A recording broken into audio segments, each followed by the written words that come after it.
খিচুড়িটা করে ফেলছি আজকে।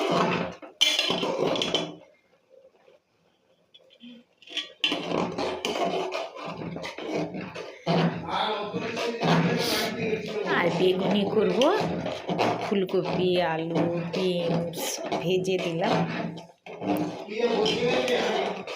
না না বসেনি, না নাড়লে বসে যাবে না।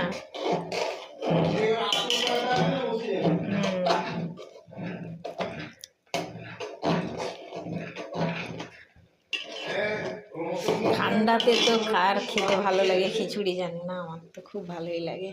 এই যে পুরো ঠাকুর ঘরে যেন ভোগ রান্না হচ্ছে।